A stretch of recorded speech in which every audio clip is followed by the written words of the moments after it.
crouching down to get this here.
Alright, so essentially what I saw there was, you know, 3 guys just doing their thing constructing, and I was getting really close to the surface and trying to stack these visual planes where the thing in the foreground, let me go back and explain it. So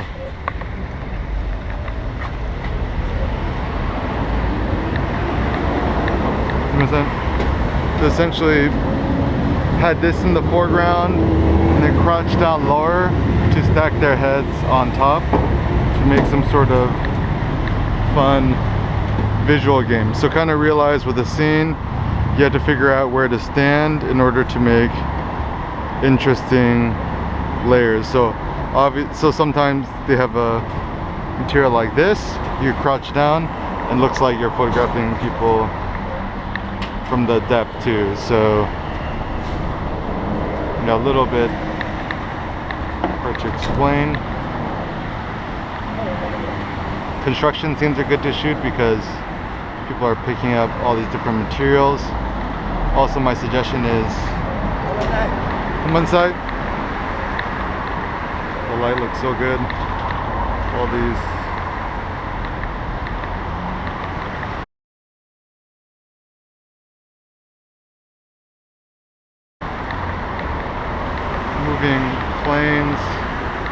different surfaces, different layers you can work the scene.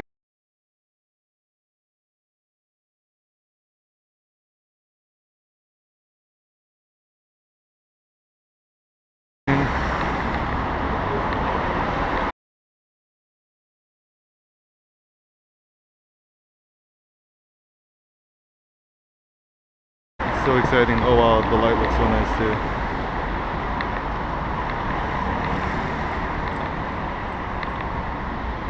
And that's what makes street photography so fun, is that you see this visual game being played out right in front of you.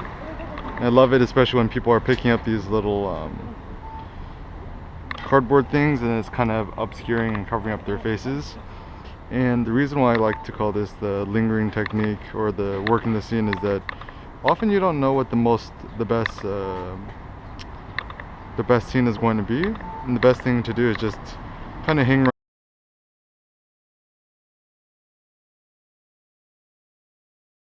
around and linger and keep taking pictures and figure out, as it's happening, what might be the best scene.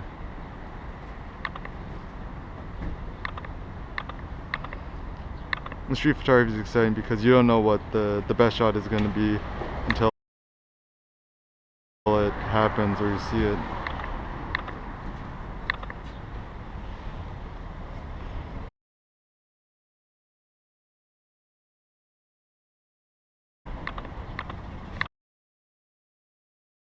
And what I always try to do in these kind of scenes is just try to simplify the scene, try to stack layers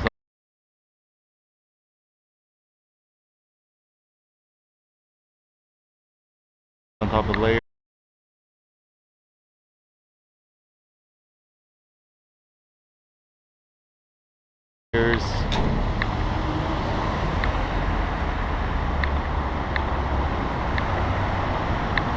You see how intense the contrast in the light is. And when I'm shooting, I'm trying to look at the edges of the frame, trying to simplify the backgrounds. And what's interesting is opening that thing. Once again, you can see it's quite interesting because there's the layers here: foreground, middle ground, and background. And the reason I call it 25% technique is that you linger for 25% longer than you think you should. I kept lingering. I'll see somebody in the foreground coming into the shot.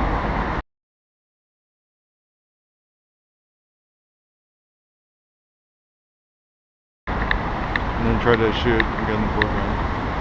Yeah, so that's kind of interesting with depth and layers. You get people walking on this side of the street. When they're walking in front, then you shoot head on, and then you get layers with people picking up different things. And essentially what you're trying to do is work the scene from different angles, getting closer, lower, tilting the camera to the left, to the right. And you're working the scene and you're trying to create more dynamic angles. And that's actually what makes good street photography, is making more dynamic pictures. Because ultimately street photography is about life, and life is a lot more complicated and dynamic than we often think it is. So I actually think that also in street photography is, you might walk around all day to find a good scene, and you should essentially hang around and keep clicking when you see a good scene.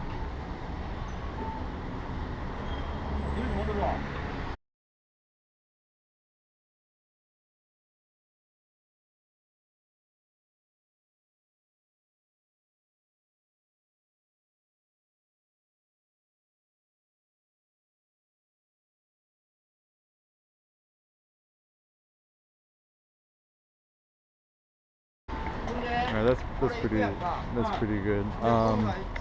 So essentially, the basic concept is this: let's say you could walk around all day, and rather than walk around, so let's say you go out and you're shooting street photography for 8 hours. It's better to walk around for 8 hours and then identify one scene and take, 500 photos of the same scene rather than going around and taking 500 photos of everything, or 500 individual photos of everything you see. So essentially what I mean to say is, when you see scenes that you find very interesting, stick with the scene, keep working the scene. Don't be so afraid to quickly run away. Linger with the scene, stay longer than you think your stay is welcome. And also, this is the ironic thing about street photography too, is that if you see a good scene and the longer you linger and you just keep shooting and you don't just take one photo and quickly run away, the longer you linger, the longer you shoot and just keep sticking with the scene, the more people start to just kind of ignore you or not really care what you're doing. And actually for you as an individual, you'll actually end up feeling more comfortable and like less awkward about shooting photography. So yeah, so essentially what I mean to say is, with when you're shooting street photography, find these scenes. And also a practical tip is, think about how you could kind of build out these layers. So consider what's in the foreground, middle ground, and background, and ask yourself, am I trying to collapse the perspective? Am I trying to condense the perspective? Am I trying to make it look like everything's on one visual plane? Or am I trying to add depth to the scene? Am I trying to identify the foreground, middle ground, and background?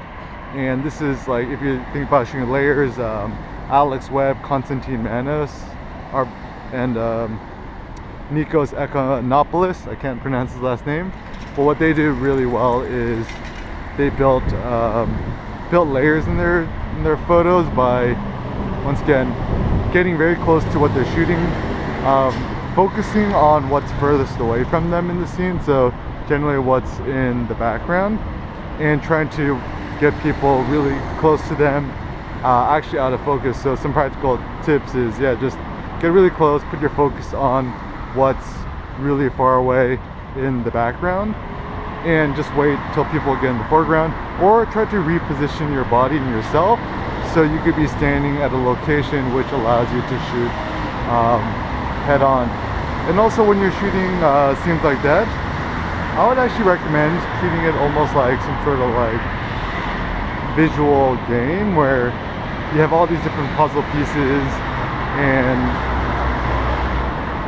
essentially what you're trying to do is you're trying to reposition yourself, and you're trying to move your feet and trying to move your legs to change your position. Because also, one thing to consider about street photography is that ultimately street photography is two things.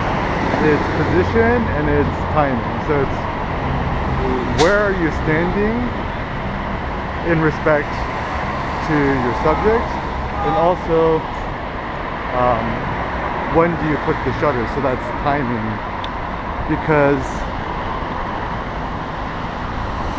yeah, essentially that's what photography is. And of course there's also perspective, which means like